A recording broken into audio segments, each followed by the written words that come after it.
to the Evolution of Mom podcast. We are your hosts, Amy and Cherise. We hope you enjoyed our last episode that talked all about community and the people you surround yourself with. Today, we want to talk about health.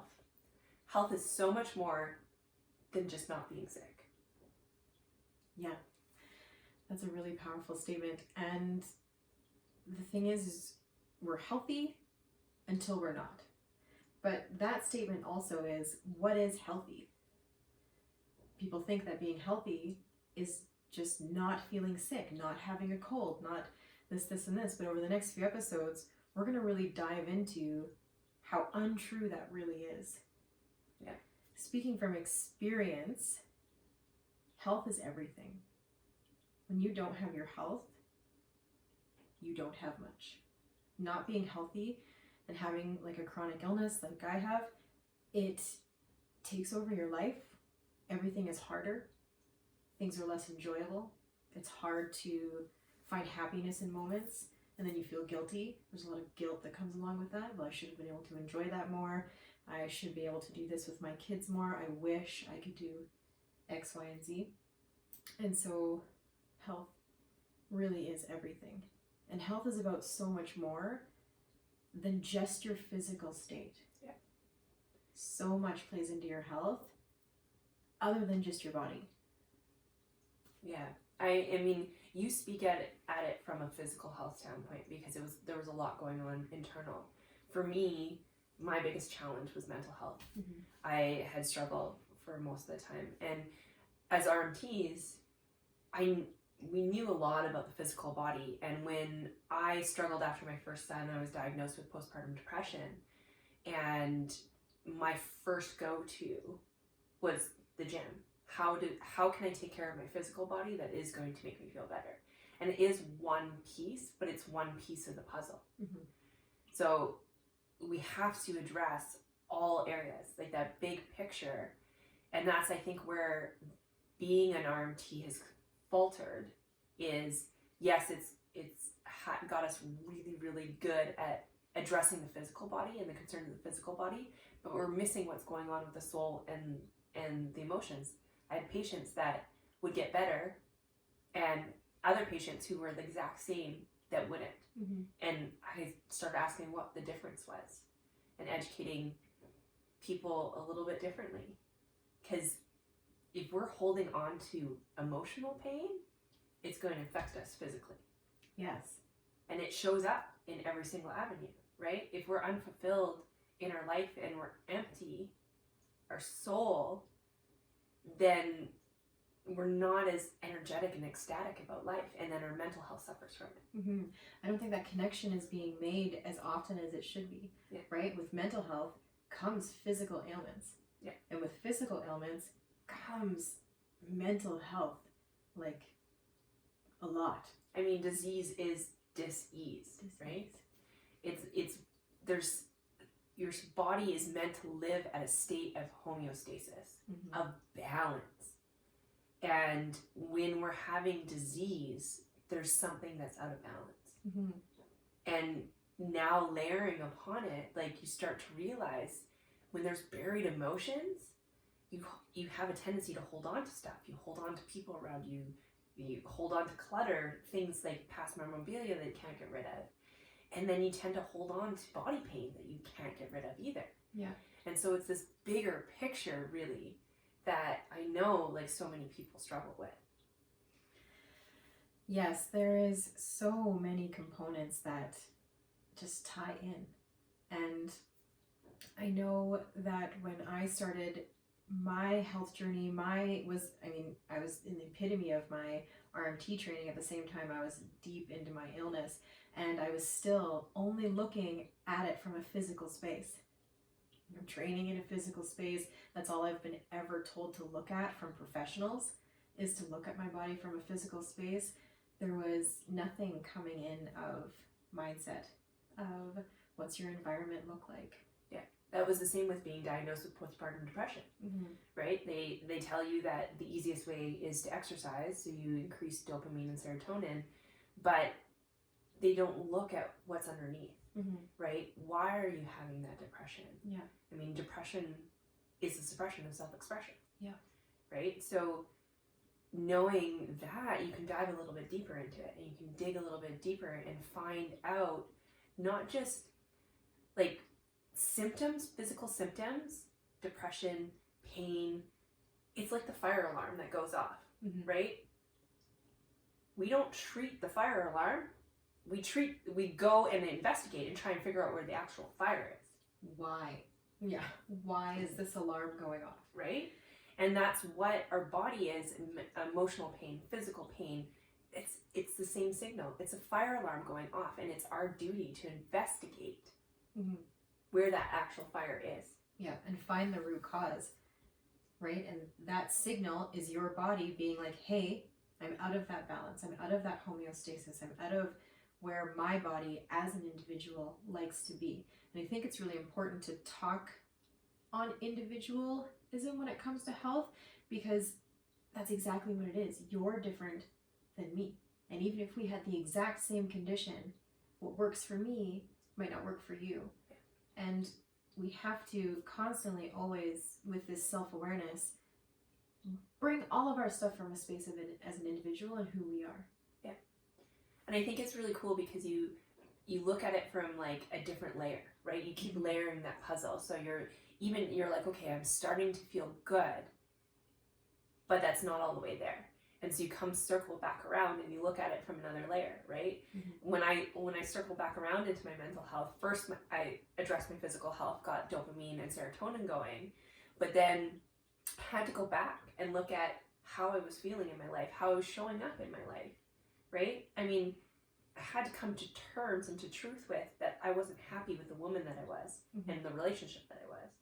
And then I've circled back around and started to recognize some of the traumas and stuff that were in my childhood that I've suppressed, right? So it's a constant unfolding, layer upon layer of getting to the root cause, trying to find the fire. Which is so, that's so incredible, because that's the biggest thing we can do for ourselves. And it's very rare you get that perspective from someone when you seek help. Yeah. It's just, hey, let's treat the fire alarm. Yeah. And hope it goes away.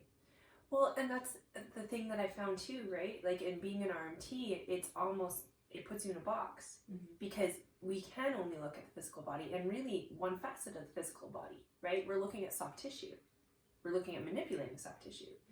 And every area, like a counselor and a psychologist and a doctor and a neurologist, and they all have their expertise and they all have one piece of the puzzle.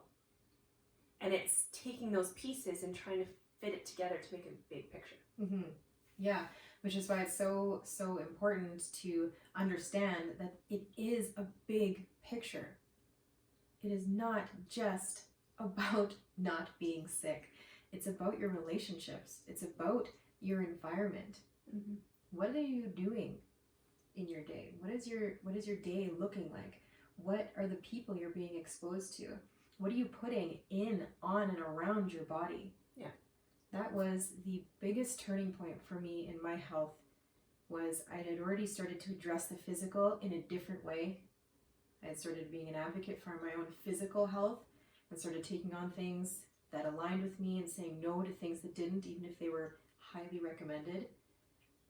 And then I got introduced to looking at my environment differently and how that affects my physical health, how that affects my mental health, and how all three of those coming together create a more whole body health, right? And then you dive into things like soul work. It's that mind, body, soul environment where with your soul you want to be living that purposeful life and having all of these things. I mean, whatever soul means to you, right? That's a topic we'll get into, and we'll dive into all of these at some point. Today is more about the broad of health and just showing that it's about so much more. And that was one of the biggest turning points for me, was just seeing my condition and my health outside of this one part of my body. And that's the thing, right? Like, you can't just take care of that one part.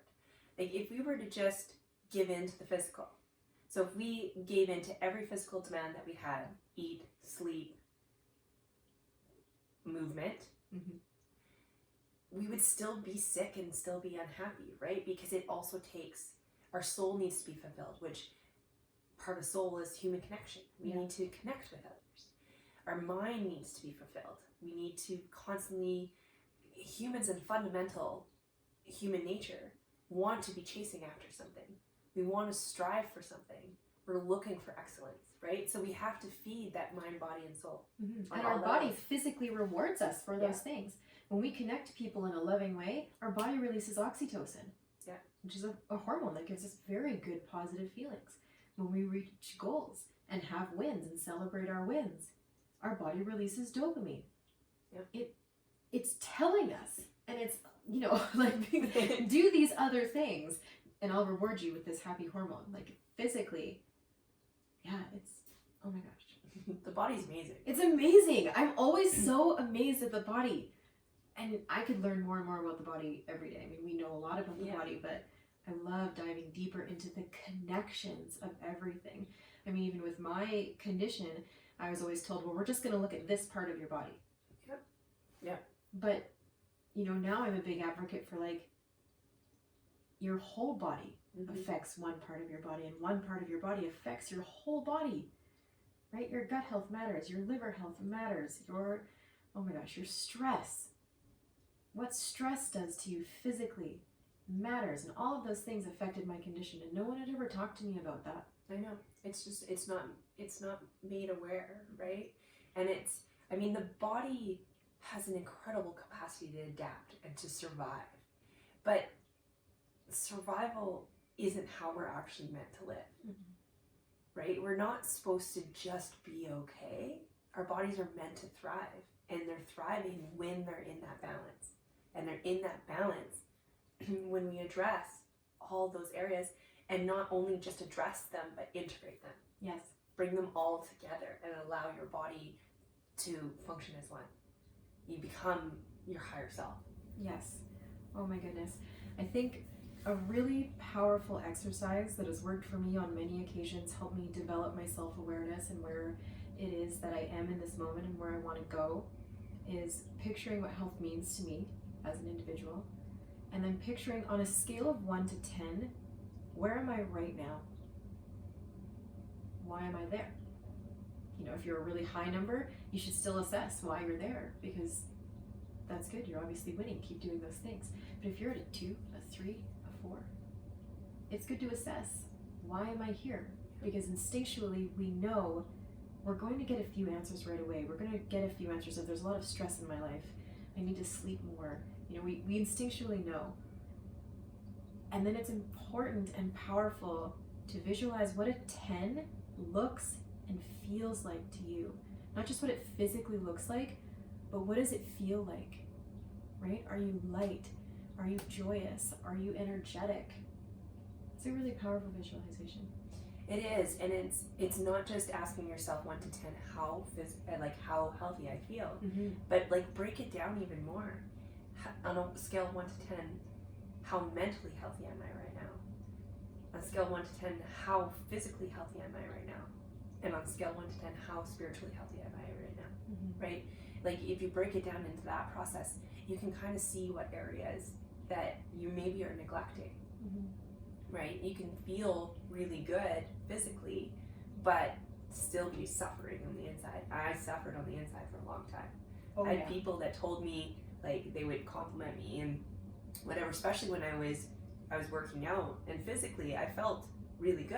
I was in the best shape of my life, but mentally I still wasn't there because I hadn't actually gotten in touch with the root problem. I was just giving myself rewards to help the instant gratification, help myself feel better in the moment. Yeah. But not really figuring it out. And we get so good at compensating. Yeah. For that too. Like, so me, I'm suffering internally. Some people didn't even know. Oh, you seem so happy though. Oh, you don't seem like you're in chronic pain all the time. Oh, you know. Yeah. It's hard. I actually used to joke. I said, I'm going to get a tattoo on my forehead that still says, like, still sick. Yeah. Trying to have a good time, but just remember, still sick. Yeah. Lots of pain. Mental health is no different, right? Like, yes. It is a very silent disease where you're like struggling on the inside, but you have to put on a brave face and continue to go. Like, I was the girl and the woman that was always okay. No matter what, I was just always okay. And people praise you for it. Yeah. They were like, you're really strong. Mm-hmm. You're always okay no matter what you go through. Yeah. And I'm like, but maybe I shouldn't be. Like, why didn't somebody ever ask me that question? Like, this is what happened in your life. Mm-hmm. You shouldn't be okay. And it's Yeah. okay to not be okay. And that, just having those people ask you those questions, right? What a gift that space would have been. Oh, absolutely. For someone to come in and say, like you said, to you, or even, I've never even thought about it for myself that way. Like someone coming in to being like, hey, it's okay if you're not mentally okay right now because of all of the things that you go through physically every day, but still go anyways.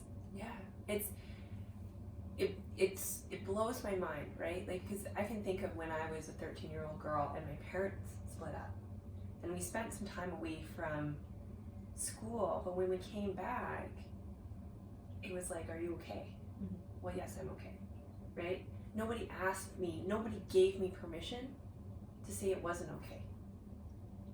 Yeah, it's a beautiful space to create for someone. Yeah. So, should we wrap up? I think so. Well, if anything, what we want you guys to take away is to try and to list some things that you do every single day that feeds your mind, your body, and your soul.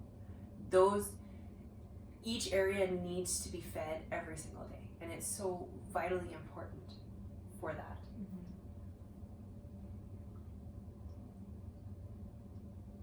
Totally have something to say on that.